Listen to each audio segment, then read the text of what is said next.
Hey guys, Kyle the Death Knight of Anime here, bringing my review for Boku no Hero Academia, or My Hero Academia, Season 2, Episode 8, and I just gotta reiterate, I just gotta say right off the bat, what a fucking hilarious episode this was, because there were just a lot of... It was both actually hilarious and heartwarming at the same time, because there were moments that just made me laugh out loud, and other moments that just made me feel sorry for the characters in many respects. Because well, right off the bat, I'll start at the beginning. The beginning fight between Denki and the Vine Girl. That shit was hilarious, especially from the girl with that Vine quirk, because her personality, she pretty much is such a pacifist. She is such a saint. She's like, please, let's fight like heroes, not like barbarians. And I'm like, that was so fucking blatant yet so fucking funny. I can't even believe it. Because the funny thing about that whole scene, about that whole speech she was giving is that it is fucking true. Most heroes fight a little more like fight more like villains and barbarians than do actual heroes. If you think about it, but it's still fucking hilarious because she said it so fucking blatantly. Like, yeah, I love that. It was hilarious. Also, we also get another scene from that fuckface from Class 1B, and Class 1A said it themselves. I hate that fuckface. Well, they said I hate that guy, but I'm sorry, I'm gonna reiterate myself. I hate that fuckface. Like, okay, like, I hope at some point Horikoshi in the manga decides to do something decent or good with this guy, because, to be honest with you, right now he is forever on my list of fuckfaces in anime and manga.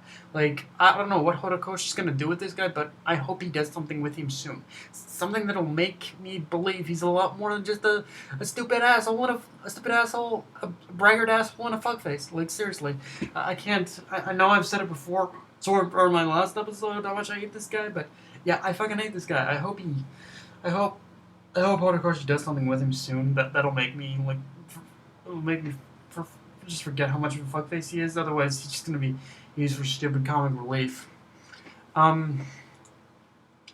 Also, another hilarious fight, of course, is the Hatsume and Ida fight. Like, it was so blatant, but I feel that the Hatsume and Ida fight. It was funny, but in a way, I feel it was also a very blatant reminder as to what the sports festival is meant to be, and it's pretty much a way for pro heroes in order to scout all these potential sidekicks and whatnot. And that, again, I feel that that's one of the things that was, of course, reinforced, of course, albeit very blatantly, the way that Hatsume was using, well, Aizawa said it herself, the way she was using the whole fight with Ida was one big commercial in order to sell herself. So, but yeah, it's okay, that sounded wrong, but yeah, you get the idea. She was using the whole fight with Ida as one big commercial in order to sell her babies and whatnot, and sell herself as a hero. So sell herself as a hero to all those big companies and whatnot. So yeah, I feel that fight, it was used mainly as a way to promote that, yes, the sports festival is used in order to get your name out there and to get recruited. So it was good on that aspect of showcasing, yes, what exactly it's used for. Another thing I feel was very pushed in this episode is that this episode showed how well Class 1A knows each other as a class, seeing how the majority of the fights consisted of everyone working off the knowledge they had of each other's quirks, strengths, and weaknesses. That especially got that feeling in the Mina versus Yuga fight. For those who don't know, Mina and Yuga are the alien chick and the guy with the belly button blazer or something like that. But yeah, that was one thing that I think was pushed, is that because they're pretty much because they're one big class, because they're still a class, they work very closely together. And because of that, they will of course obviously know each other's strengths and weaknesses, of course, in this episode. They will of course know each other's strengths and weaknesses, and that was of course proven in this episode. Also, again, we get a lot of comedy from. I guess it would be Mineta this time, but the like people I think sometimes hate Mineta for how crusty he acts with women, like how perverted and cross perverted he acts. But to me, if you had to make me choose between Mineta and that the crusty asshole I mentioned before, as to which one I'll take from Comic Relief, I'll take Mineta any day. The dumbass is hilarious, but he, I mean, he is still a pretty.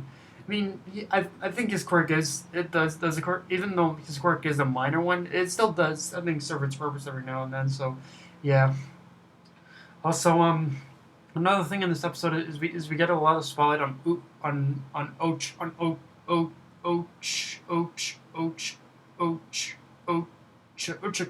in this episode, and the thing about Ochako is during the big chunk of this episode, it seemed like she was kind of doubting herself and her strength, and that came.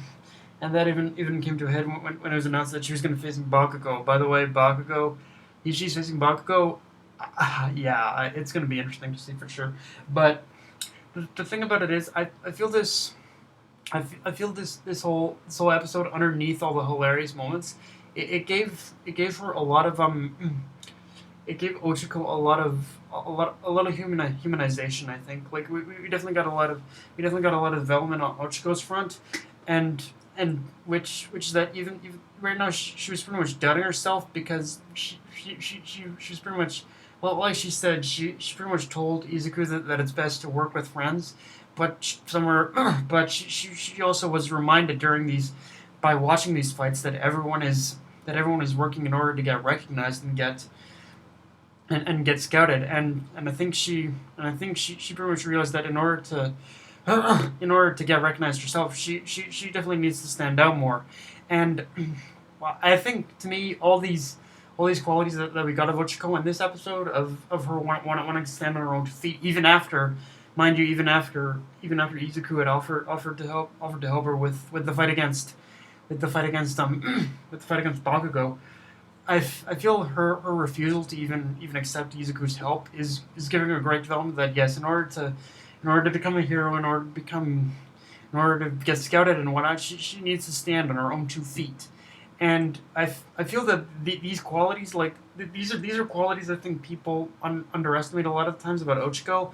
Like I'm still having a hard time believing that bullshit that bullshit a while back about how Ochako was on the top list of most hated females. I'm sorry, I could not fucking believe that shit. I'm sorry, I could not believe that shit, even if you told me it was real, which it is, of course. And even then, still can't believe it. Like seriously, all these qualities to me are making her best girl. Like I don't understand why people think Ochako is such a bad character when she gets development like this. Seriously, I mean I know she has that crush on.